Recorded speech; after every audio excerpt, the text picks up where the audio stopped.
Hello dear students. आज हम engineering chemistry के एक दूसरे तीसरे चैप्टर इंजीनियरिंग मटेरियल के रबर टॉपिक के बारे में डिस्कस करेंगे। रबर ऐसे पदार्थ होते हैं जिनमें एलास्टिसिटी का गुण बहुत ज़्यादा होता है। करीब करीब 300% तक इनमें अन्य पदार्थों से एलास्टिसिटी ज़्यादा होती है। अर्थात ये ऐसे पदार्थ होते हैं जब इनके ऊपर बाह्य बल लगाया जाता है तो ये अपनी ओरिजिनल लेंथ या अपनी जो मूल लंबाई है उससे करीब करीब 10 गुना तक इनकी लंबाई में वृद्धि हो जाती है। 3 से 10 गुना तक वृद्धि हो जाती है। और ऐसा इसलिए होता है क्योंकि ये पदार्थ कॉइल फॉर्म स्ट्रक्चर में होते हैं। इनके ऊपर जैसे ही एक्शनल फोर्स लगाया जाता है तो ये अपनी ओरिजिनल लेंथ से कई गुना तक बढ़ जाते हैं। ये पदार्थ अक्रिस्टलीय पदार्थ होते हैं और इनकी तनन अवस्था में या बल की अवस्था में ये क्रिस्टलीय अवस्था में आ जाते हैं। तो ये पदार्थ एलास्टोमर्स भी कहलाते हैं। ये पदार्थ सामान्यतः मोटर व्हीकल के टायर ट्यूब बनाने के लिए या अदर मटेरियल बनाने के लिए इनका यूज होता है। नेचुरल रबर यह सामान्यतः उष्ण कटिबंधीय क्षेत्रों में उगने वाला एक पेड़ होता है जिसका नाम हैविया ब्रांचिलेंसिस होता है। ये जो पौधा होता है या पेड़ होता है इसके जो दूध होता है जिसे लेटेक्स बोलते हैं, रबड़ चीर, तो इसके तने में हम चीरा लगाते हैं और उस चीरे से जो लेटेक्स या रबड़ चीर प्राप्त होता है हमको, उस रबड़ चीर में करीब करीब 50 से 60% तो जल होता है और करीब 35% तक रबड़ होता है और 5 से 10% तक अन्य मटेरियल होते हैं। तो यह पॉली आइसोप्रीन होता है। वैसे तो जब हम आइसोप्रीन का पॉलीमराइजेशन करता था 2-मेथिल-1,3 ब्यूटाडाइन का जब हम बहुलीकरण करते हैं तो उस बहुलीकरण की क्रिया के बाद जो इसका जो आइसोप्रीन का जो सिस आइसोमर होता है, यानी सिस और ट्रांस दो आइसोमर होते हैं इसके, तो सिस आइसोमर का जब हम पॉलीमराइजेशन करवाते हैं ये आइसोप्रीन है आकर इसका सिस फॉर्म होता है। इसका जब पॉलीमराइजेशन करवाते हैं तो हम पॉली आइसोप्रीन हमको प्राप्त होता है। तो ये यहाँ पर ये नेचुरल रबर होता है, इसे हम नेचुरल रबर कह देते हैं। इस प्रकार कई इकाइयाँ आइसोप्रीन की जुड़ करके एक बहुत बृहद अणु का निर्माण होता है, उसे हम प्राकृतिक रबर कह देते हैं। अब हम बात करें कि रबर का प्रोसेसिंग कैसे होता है, रबर हम कैसे तैयार करते हैं। देखिए, रबर के जो पेड़ होते हैं उन पेड़ के तने पे हम वर्टिकल चीरा लगा देते हैं। जो तने होते हैं उनके ऊपर वर्टिकल चीरा लगाते हैं और इन चीरे की जो स्थान होते हैं यहाँ पर हम कंटेनर लटका देते हैं। तो उसमें जो रबड़ चीर होता है, लेटेक्स जिसे बोलते हैं, वो उसमें आग से आता रहता है, तो उसका हम कलेक्शन कर लेते हैं। इसके पश्चात हम क्या करते हैं, इसको तनु जो HCl होता है उस तनु HCl के साथ में इसका हम क्या करते हैं, ट्रीटमेंट करते हैं या स्कंदन करवाते हैं। तो इस प्रक्रिया में क्या होता है कि जो रबर है उसका सेपरेशन हो जाता है, ऊपर आ जाता है वो, और फिर उसको सेपरेट कर लिया जाता है। तो इस तरह से अब बात यह है कि इस रबर को कैसे सुखाया जाए। सुखाने का जो तरीका है उस सुखाने के तरीके के आधार पर हम रबर को दो भागों में बांट देते हैं। एक तो होता है क्रैप रबर। इस प्रकार से जो रबर होता है इसको एक पतली सीट या रोलर के बीच से निकाल करके और दबा लिया जाता है। 50 सेंटीग्रेड पर इसको एयर टाइट कर लिया जाता है, तो क्रैप रबर बोलते हैं इसको। इसके बाद में एक होता है स्मोक्ड रबर। स्मोक्ड रबर सामान्यतः धूमित रबर होता है, ब्लैकिश कलर का होता है। ये रबर जो है 50 डिग्री सेल्सियस टेम्परेचर पर लकड़ी या कोयले की जो धुआं होता है उसके साथ में सुखाया जाता है, तो इसलिए इसका कलर थोड़ा सा ब्लैक हो जाता है। बात ये आती है कि जो रबर होता है उस रबर को हम किस तरह से, ये जो हमने रबर प्राप्त किया है इसकी जो क्वालिटीज़ है थोड़ी मतलब बहुत ज़्यादा पुअर क्वालिटी वाला होता है।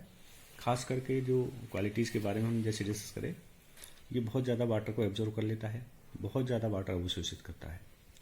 इसका यांत्रिक सामर्थ्य भी बहुत कम होता है, टेंसिल स्ट्रेंथ कम होती है इसकी, और इसका जो मैक्सिमम टेम्परेचर ऑपरेटिंग टेम्परेचर की जो रेंज होती है वो 10 डिग्री सेल्सियस से लेकर के और 40 डिग्री सेल्सियस टेम्परेचर तक होती है। आगे जैसे ही टेम्परेचर देंगे तो इसमें सामान्यतः चिपचिपापन आ जाता है, टेकिनेस आ जाती है, शेप एंड साइड डिफॉर्म हो जाती है, प्रत्यास्थता इसकी अधिक होती है। ये जो पदार्थ है, ये रबर है, ये रसायनों के प्रति इसमें रेजिस्टिविटी नहीं पाई जाती है, साथ ही ऑक्सीजन से भी ये ऑक्सीडाइज हो जाता है। इसलिए शीघ्र ही संक्षारित हो जाता है। इसमें खरोंच प्रतिरोधकता भी नहीं होती है। तो इस प्रकार से ये जो रबर होता है, इस रबर की क्वालिटीज़ बहुत पुअर होती है। तो उनके क्वालिटीज़ एंड करेक्टर्स को इम्प्रूवमेंट करने के लिए, सुधारने के लिए हम क्या करते, एक केमिस्ट हुए थे जिनका नाम था चार्ल्स गुडियर 1839 में। तो उन्होंने क्या है कि जो एक नेचुरल रबर था, उस नेचुरल रबर को सल्फर या सल्फर के कंपाउंड H2S तथा बेंजाल क्लोराइड के साथ में मिला करके और 160 डिग्री सेल्सियस टेम्परेचर पर उनको हीट किया।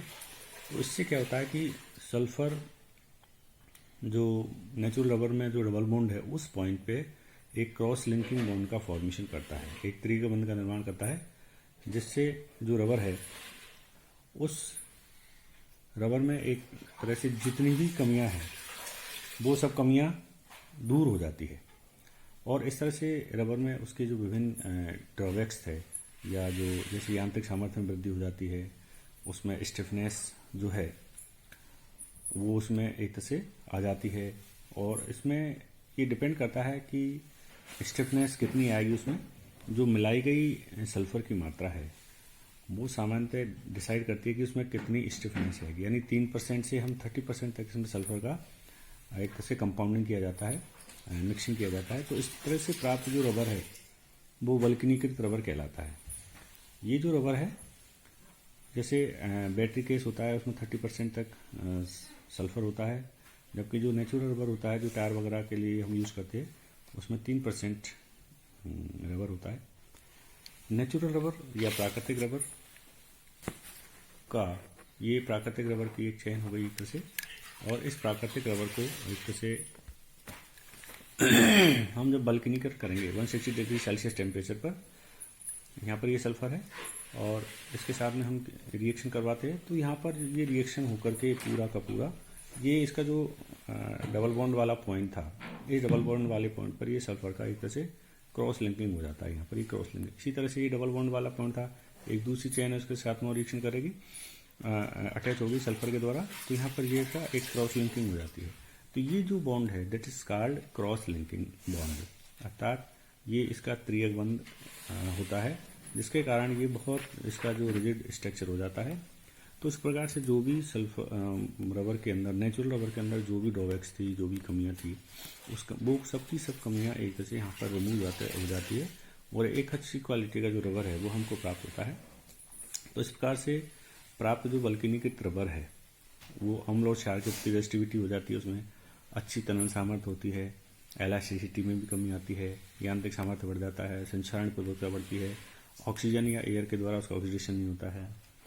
दूसरा, उसका जो फ्लेक्सिबिलिटी भी अच्छी होती है उसमें, और इसका ऑपरेटिंग टेम्परेचर है -40 डिग्री से लेकर के, इसका ऑपरेटिंग टेम्परेचर -40 डिग्री सेल्सियस से 160 डिग्री सेल्सियस टेम्परेचर तक इसका ऑपरेटिंग टेम्परेचर होता है।